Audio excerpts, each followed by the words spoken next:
네, 오늘은 역대하 16장 전체의 말씀 1절부터 14절까지의 말씀을 함께 묵상하도록 하겠습니다. 한 절씩 저와 여러분 번갈아 읽도록 하겠습니다. 역대하 16장 1절에서 14절 16장 전체의 말씀입니다. 아사왕 제36년에 이스라엘 왕 바아사가 유다를 치러 올라와서 라마를 건축하여 사람을 유다 왕 아사에게 왕래하지 못하게 하려 한지라.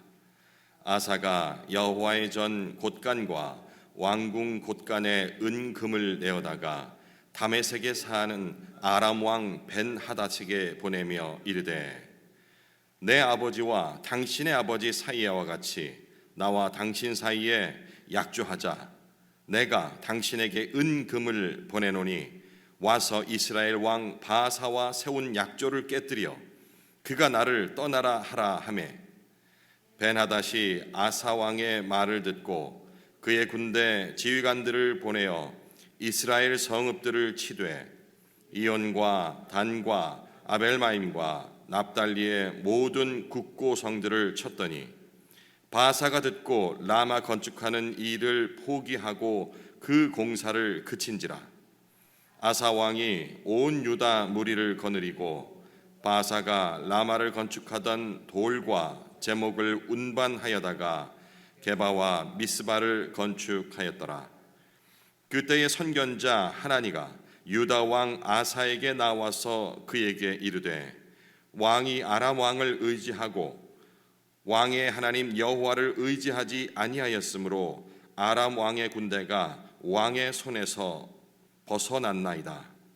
구스 사람과 룹 사람의 군대가 크지 아니하며 말과 병거가 심히 많지 아니하나이까. 그러나 왕이 여호와를 의지하였으므로 여호와께서 왕의 손에 넘기셨나이다. 여호와의 눈은 온 땅을 두루 감찰하사 전심으로 자기에게 향하는 자들을 위하여 능력을 베푸시나니 이 일은 왕이 망령되이 행하였은즉 이후부터는 왕에게 전쟁이 있으리이다 하매, 아사가 노하여 선견자를 옥에 가두었으니 이는 그의 말에 크게 노하였음이며, 그때에 아사가 또 백성 중에서 몇 사람을 학대하였더라. 아사의 처음부터 끝까지 행적은 유다와 이스라엘 열왕기에 기록되니라. 아사가 왕이 된 지 39년에 그의 발이 병들어 매우 위독하였으나 병이 있을 때에 그가 여호와께 구하지 아니하고 의원들에게 구하였더라. 아사가 왕위에 있은 지 41년 후에 죽어 그의 조상들과 함께 누우매 다윗성에 자기를 위하여 파두었던 묘실에 무리가 장사하되 그의 시체를 법대로 만든 각양 향 재료를 가득히 채운 상에 두고 또 그것을 위하여 많이 분향하였더라. 빠진 구절 없죠? 제가 여기다가 교독하는 부분이 또 헷갈렸나 싶었습니다. 어제도 말씀드렸고 이제 그제 내용까지 해서 아사 왕의 참 매사에 하나님을 찾고 그리고 타락한 그러한 그 백성들, 왕조를 비롯해서 이런 모습들을 바로잡고자 어머니의 그런 일까지, 잘못된 우상을 숭배하는 그 어머니가 의지하고 있었던 그 눈에 보이는 그 우상까지 찢고 빻고 다 태워버리는 그런 모습들을 살펴보았습니다. 이렇게 되니 하나님께서 복을 내려주셨다라는 데까지 살펴봤는데, 자, 오늘은 아사 왕의 역시 인간으로서 인생 말년에 또 실수하는 모습을 우리가 살펴보게 됩니다. 위기를 만났을 적에 본능적으로 우리 사람은 자기가 가장 신뢰하는 것을 붙잡게 되죠. 이건 본능입니다. 우리 안에 있는 어떤 사람이건 위기를 겪지 않았다면 여유 있는 모습을 끝까지 유지할지 모르지만 위기를 만나게 되면 모든 사람은 서둘러서 그것을 헤어나고자 가장 믿는 것을 붙잡게 되는 것이죠. 어떤 사람은 돈을, 어떤 사람은 권력을, 그리고 우리 같이 특별히 뭔가 이루는 것, 세상적인 기준에서 이런 것이 없다는 사람들은 인간관계를 제일 먼저 떠올립니다. 내가 법적으로 문제가 생겼다면 내 주위에 법과 관련된 일은 사람이 누구지 먼저 떠올리는, 안 그런 분도 계시겠죠, 그죠? 예. 우리 주님을 먼저 떠올리시고 기도하시는 우리 성도들 계시겠지만 냉정하게 바라봤을 때 저 역시도 어떤 그러한 문제가 생겼을 적에 그 문제와 관련돼서 전문가를 먼저 떠올리는 게 나의 현실이 아닌가, 솔직하게 그렇게 살펴볼 수 있습니다. 그런데 성경은 오늘 말씀을 통해서 반복해서 우리에게 계속해서 질문하죠. 너는 그때 누구를 찾겠느냐? 다라시 어제 말씀드렸죠. 누구를 찾겠느냐? 의지하겠느냐? 오늘 본문 등장하는 아사 왕은 어제까지 본문에서 보셨듯이 초기에 하나님을 의지해서 큰 승리를 거두었습니다. 하지만 이제 말년에 그 정반대의 길을 걷고 있는 모습이 묘사되고 있죠. 물론 이게 지금 제가 이렇게 말년에 이런 정반대의 길을 걸었다라는 말씀을 드리니까 생각할 수 있겠는데, 그냥 그의 행실을 보면은 특별히 그렇게 하나님께 범죄한 것 같지도 않고 하나님을 배교한 것 같지도 않은 행실을 해요. 오히려 인간의 눈으로 봤을 때는 참 현명하다라고 하는 행동을 지금 하거든요. 사람의 눈에는 정치적으로 아주 현명한 행동을 지금 하고 있는 겁니다. 하지만 하나님의 눈에는 불신앙으로 비춰질 수밖에 없는 행동. 오늘 우리는 이 본문을 통해서 이 부분을 봐야 합니다.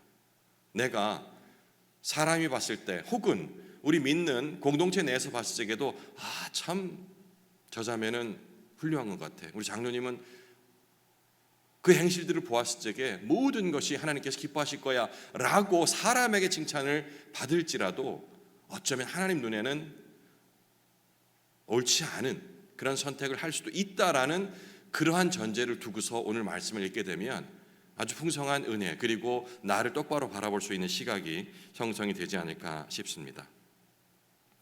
김동원 목사님 그랬잖아요. 사람 이름이 나오면 일단 거울로 생각해라, 그 사람을 나에게 대입시켜라 라는 그런 팁도 주셨는데, 그런 관점에서 본문을 읽어보시면 좋겠습니다. 1절에서 6절까지는 보이는 힘에 끌리고 있는 그 아사 왕의 모습을 묘사를 하고 있습니다. 북이스라엘 왕 바사가 이제 남유다를 봉쇄하기 위해서 라마를 이렇게 요새화시키고 있는 모습이 나오죠. 그때 아사는 이전처럼 하나님을 먼저 찾았어야 하는데 오늘 본문을 보면은 하나님께 기도하지 않습니다. 대신 뭘 했냐? 성전 안에 있는 금과 은을 꺼내서 그 주위에 있던 이방 민족입니다. 아람 왕 벤하닷에게 일종의 선물, 뇌물 이런 걸 주고서 군사적 동맹을 지금 맺고 있는 거예요. 거듭 말씀드리지만 인간적인 눈으로 보면 굉장히 현명한 그런 행동이라 볼 수가 있는데, 여기서 그의 행동 중에서 무엇이 잘못됐는지를 우리가 오늘 찾아가면 좋겠어요. 결과적으로 바사는 공격을 중단하죠. 아사는 승리를 거둡니다. 이전과 똑같은 패턴이라고 생각할 수가 있는데 결과만 봐서는 되지 않습니다. 과정을 봐야 하는 거죠. 어떤 문제가 있습니까? 치명적인 문제. 하나님의 전의 것, 그것마저 팔아서 사람을 의지하는 모습입니다. 2절에 아사가 여호와의 전 곳간과 왕궁 곳간에 은금을 내어다가 다메섹에 사는 아람 왕 벤하닷에게 보내며, 이렇게 기록이 되어 있잖아요. 여호와의 전의 것이라면은 하나님의 것입니다. 그런데 하나님의 것을 그가 아마 그렇게 나쁜 생각은 아니었을 거예요. 잠깐 이것을, 여기에 있던 것을 이쪽으로 옮기는 것, 그 정도로 생각하지 않았을까? 그래서 이 나라가 평안을 얻다면은 하나님도 기뻐하실 거야, 이렇게까지 생각했을까요? 아니면은 아무 생각 없이 그냥 했을런지. 어쨌든 전자처럼 앞에 것으로 생각을 했다 하더라도 문제였고, 왜? 목적이 잘못되었지 않습니까? 이 목적을 위해서 써야 할 것을 다른 목적을 위해 쓰는 것, 순리대로 써야 할 것을 양리로 쓰는 것. 우리가 금전을 계속 대입하다 보면은 둔감해질 수 있는데, 마땅히 해야 할 것, 이렇게 해야 할 것을 이렇게 하지 않고 내 나름의 지혜를 가지고 바꿔 쓰는 것은 없는지. 구체적으로 시간, 우리가 24시간을 기도할 적에는 하나님의 것입니다 하지만 내 것으로 생각하고 살 때가 많지 않습니까? 이 시간조차 하나님께 드려야 할 시간을 하나님께 드리지 않고 다른 것에 투자하는 이것들도 역시 적용해 볼 수 있지 않을까 생각을 합니다. 아사의 눈에는 아람의 군대가 더 든든해 보였지만 하나님의 눈에는 신앙의 배신으로 비춰질 수 있는 것이죠. 비춰진 것이죠. 7절과 9절에는 하나님의 책망이 나옵니다. 선지자 하나니를 통해서 아사의 잘못을 꾸짖게 하죠. 과거 구스와 룹의 대고를 무찔렀던 것도 아사가 하나님께 의지했기 때문이라고 깨우침을 줍니다. 그런데 지금은 사람을 의지하고 있으니 더 이상 하나님의 도우심을 누리지 못한다고 경고를 하는 것이죠. 9절을 통해서 그 말씀을 확인해 볼 수 있습니다. 여호와의 눈은 온 땅을 두루 감찰하사 전심으로 자기를 향하는 자들을 위하여 능력을 베푸시나니. 어쩌면은 이 구절이 역대기 신학을 그런 압축하는 구절이 아닌가라고 저는 생각을 했습니다. 개인적으로 이 부분, 이 말씀을 저는 오늘 본문에서 개인적으로 나에게 주는 말씀이다라고 생각을 했습니다. 그러면서 떠올려지는 것이, 여러분 요즘 우리나라는 치안, 보안이 참 잘 돼 있는 나라 중에 하나예요. 선두권인데 이제 CCTV가 가는 데마다 다 설치가 돼 있어요. 우리 교회도 있죠. 최소한의 설치를 통해서 혹시 우리가 못 보는 사이에 들어오면 되지 않을 사람이 들어오는가, 혹은 교회 안에 있어야 할 물건이 밖으로 나가지 않는가, 뭐 이런 것들을 최소한으로 확인을 하기 위해서 설치를 해 놓았는데 어떻습니까? 여러분이 이 CCTV를 통해서 안도감을 느끼십니까? 아니면 불안함을 느끼십니까? 안도감을 느끼세요? 예. 하나님의 눈과 똑같이 하나님께서 감찰하신다는 부분을 안도감으로 느낄지, 아니면 뭐 이런 것까지 보고 계시지, 행동이 너무 부자연스러운데 라고 느낄지는 개인마다 다 다릅니다. 이제 어머님이 나이가 좀 되셔서 혼자 계시니까 같이 있자고 했는데 같이 한번 있어 보시더니 너무 불편하셨는지 끝까지 혼자 계시겠다고 말씀을 하셔요. 그러니까 요즘 제 나이 또래 된 사람들이 뭘 하냐면 우리 부모님 댁에 보일러 놔드리겠어요. 뭐 이런 선거전도 있잖아요. 부모님 댁에 CCTV 하나 놔드리겠어요. 장인 장모님 댁에는 설치를 해 놨습니다. 뭐 그분들은 좋아 해가지고 허락을 하셔서 이렇게 달아놨는데, 그러니까 그 딸들이 매일 이제 기침을 하셨는지 어떻게 행동들이 이상이 없으신지, 물론 이제 조금 몸이 편찮으시기 때문에 이렇게 봐야 하는 특수 상황도 있긴 하지만, 그래서 저도 저희 어머님께 CCTV 했더니 어머니는 아니 감시당하는 것 같아서 싫어라고 말씀하시더라고요. 그게 뭐 잘못됐다, 그리고 뭐 설치하는 것이 옳다, 이런 개념 말씀드린 게 아니고, 이렇게 하나님의 눈을 비교했을 적에 우리를 감찰하고 계시다라는 그 구절이 든든하게 다가온 이 사람이라고 표현하겠습니다. 든든하게 다가올 때가 있고, 어떤 때는 너무 불편하게 다가올 때가 있습니다. 내 상황에 따라서 달라지겠죠. 여호와의 눈은 온 땅을 두루 감찰하사 CCTV도 보지 못하는 그 모든, 심지어는 내 마음 속까지도 감찰하신다는 것. 전심으로 자기를 향하는 자를 위하여 능력을 베푸시나니. 이 구절이 오늘 이 자리에 모여서 함께 예배드리는 우리 모두, 그리고 이 땅에 예수 그리스도를 통하여 하나님께 나아가고자 하는 모든 그리스도인들에게 힘으로 다가오는 말씀이 되었으면 하는 생각을 해봤습니다. 하나님의 눈은 단순한 감시가 아니라 도우시기 위하여 찾는 눈이라는 그 문제. 이제 10절에서 10절까지는 그럼에도 불구하고, 이러한 경고에도 불구하고 회개하지 않는 아사의 모습이 나옵니다. 오히려 이 선지자를 옥에 가두죠. 여기서부터 이제 어떻게 흘러갈지가 짐작이 됩니다. 그리고 백성들에게도 압제를 가하는 모습이 나옵니다. 삶의 인생의 후반부가 점점 굳어져 갑니다. 결정적으로 그가 병이 들어 위중해졌을 때조차, 이쯤이면 깨달지 않을까 싶은데 이때조차 하나님께 구하지 않고 의원만 찾아다닙니다. 12절, 아사 왕이 된 지 39년에 그의 발이 병들어 매우 위독했으나 병이 있을 때에 그가 여호와께 구하지 아니하고 의원들에게 구하였더라. 이것도 우리가 정확히 잘 알아야 되는데 이 말씀이 의원을 찾지 말라는 말씀으로 적용을 해야 되는 것이 아닙니다. 의원도 하나님께서 보내주셨기 때문에 이 병들 의원에게 찾아야겠죠. 한데 그 순서와 그리고 의존도의 중심 자체를 말하는 구절, 반대인 경우도 있습니다. 우리가 보내준 의원을 통해서 충분히 나을 수 있는 병인데 불구하고 병의원 자체를 무시하고 그걸 찾아가게 되면은 신앙이 없는 사람인 양 이렇게 생각하고 혹은 주위의 사람들에게까지 그렇게 전파하는 이것도 문제가 있습니다. 먼저 하나님께 찾고 그리고 좋은 의원을 저에게 붙여주십시오. 그리고 사람이 할 수 없는 그러한 고칠 수 없는 지경의 병이 될 쓰기에는 이것은 영적인 문제로 받아들이고 하나님께 전적으로 의지하는 신뢰하는 자세가 필요하다는 것. 아사왕 결국 죽었고 성대한 장례를 치렀습니다. 이렇게 해석하는 사람도 있겠죠.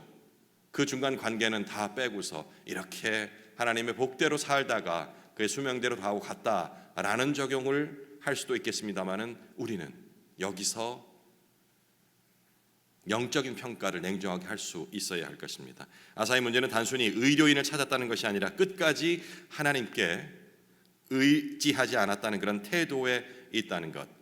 믿음으로 신앙으로 시작하였지만 끝은 불신앙으로 마감하였다는 것. 이게 나의 모습이 될 수 있다는 겁니다. 내가 왕년에 아무 필요 없습니다. 신앙은 현재와 미래에 평가되는 것이지 내가 과거에 얼마만큼 잘 섬겼는지 내가 성경을 얼마만큼 많이 알고 있는지는 아무런 의미가 없다라는 것. 현재 어떻게 살고 있는지 그리고 미래를 어떠한 시각으로 하나님께 의지하며 나아가고 있는지가 중요하다는 것입니다. 아사 왕의 이야기를 통해서 우리가 교훈을 얻어야 할 부분이 바로 그것이겠죠. 신앙생활을 시작할 때는 기도와 말씀에 의지했습니다. 분명히 여기 계신 모든 분들 저를 비롯해서 그렇게 시작했을 것입니다. 그런데 시간이 지나면서 점점 내 경험과 말씀, 지식에 더 의존을 합니다. 심지어는 읽은 말씀을 내 삶의 지혜에 의존해서 살짝 변질시킵니다. 나아가서는 내 주위에 그렇게 얘기합니다. 내가 신앙생활 얼마나 했는데 자매님 처음에 나도 그렇게 생각했지. 하지만 하나님이 그렇게 옹졸하신 분이 아니야. 우리 예수님이 그런 걸 가지고 자매님 책망하고 그런 분이 아니야. 뭐 이런 식으로 사탄과 같은 멘트 아닙니까? 에덴 동산에서 이 여인을 꼬실 적에 그렇게 얘기한 거예요.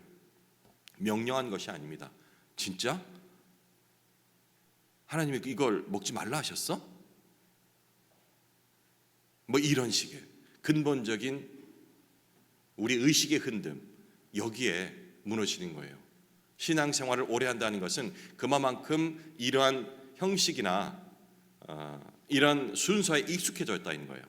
익숙해지면 그때부터 둔감해집니다. 그렇잖아요, 그죠? 익숙해진다는 것이 내가 눈을 감고도 우리 집에 익숙하면은 대충 몇 발짝 가면 이게 된다라는 것 이것과 같은 거거든요. 이렇게 되다 보면은 내가 마땅히 봐야 할 것, 눈을 뜨고 마땅히 봐야 할 그 방향을 보지 않고 그냥 갈 수 있다라는 것입니다. 아사왕은 그랬습니다. 얼마나 신실하게 다윗과 견줄 정도로 열심히 있었습니까? 그런데 그 익숙함으로 하나님께 기도하고 심지어 이방인조차도 같이 합력하여서 이룰 수 있는 그것들을 발견했지만 이제는 그게 익숙해지니 하나님을 찾지 않고 늘상 하던 방법으로 그냥 해버린 것이죠. 우리가 전심으로 주를 따르겠다라는 표현들을 하는데 이 전심이라는 것은 온전하다는 얘기죠. 온전한 마음을 전심이라잖아요. 온전하다는 것은 분리가 되지 않았다는 거예요. 이원론적 사고관, 신앙도 역시 마찬가지로 예배당 와서 자리에 앉아서는 하나님을 찾지만 일상의 생활에서는 하나님을 찾지 않게 되는 이런 분리된 모습들이 전심으로 하나님을 섬기지 못하게 하는 요소라는 사실입니다. 그럼 해결책은 뭐겠습니까? 나로서는 할 수 없다라는 것을 인정을 하고 아무것도 하지 말라는 얘기가 아닙니다. 열심을 다하되 내가 할 수 있다는 생각이 아닌 오직 그리스도를 통하여서 하나님께 온전히 나아가고자 하는 모습입니다. 아사는 위기 속에서 하나님 대신 아람 왕을 의지했지만 예수님은 십자가 위기 속에서도 끝까지 하나님께 의지합니다. 내 원대로 마옵시고 아버지의 원대로 하옵소라는 그 기도, 또한 아버지여 내 영혼을 아버지 손에 부탁하나이다 라고 고백했던 것. 어찌 보면 인간의 마음으로 보면 버림을 받았다고 생각할 수 있는데 그때까지도 전심으로 온전한 마음으로 마음을 분리시키지 않았던 것이죠. 이제 적용을 말씀을 읽으면서 해볼 텐데요. 이런 내용들을 한번 봤으면 좋겠습니다. 위기 앞에서 가장 먼저 떠오르는 것이 위기가 닥치지 않으면 상황을 생각할 수 없는데 일단 가정을 최악의 상관, 지금 혹시 어쩌면 이렇게 될지도 몰라라는 상황을 조금 더 앞으로 당겨서 이때 내 생각에 제일 먼저 떠오르는 그 사람이, 그 존재가 누구인가를 한번 찾아봤으면 좋겠습니다. 그리고 방금 말씀드렸듯이 전심이라는 단어의 우리가 의미를 잘 해석을 해야겠고요. 그리고 여기서는 이제 선지자가 나옵니다. 하나님의 말씀이 지금 여기서는 선지자죠. 근데 지금은 우리가 말씀을 통해서 매일 읽는 말씀을 통하여서 하나님께서 우리에게 질문을 던지세요. 혹은 성경을 읽은데도 만약에 안 된다면 우리 주의 지체를 통하여서 이 말씀을 우리에게 다시 하나님의 뜻을 질문을 하시거든요. 너 정말 바르게 살고 있는 건 맞아? 라는 그런 책망에 겸허하게 우리가 그 말을 들을 수 있는지라는 부분을 생각해 봐야 할 것입니다. 아까 CCTV 말씀드렸죠. 9절의 말씀. 이 말씀이 오늘 나에게 위안이 되는가? 하나님의 눈이 우리를 모든 것에서 감찰하고 있다라는 부분이 아니면 지금 어제 오늘 아니면 요 근래 내가 하던 모습을 하나님 계속 보고 계신다라면 이거 책망 들을 것 같은데 라는 생각이 드는지, 이 말씀에 대한 질문을 오늘 아침 생각해 보시면 좋겠습니다. 개인적으로 묵상 이어가시겠습니다.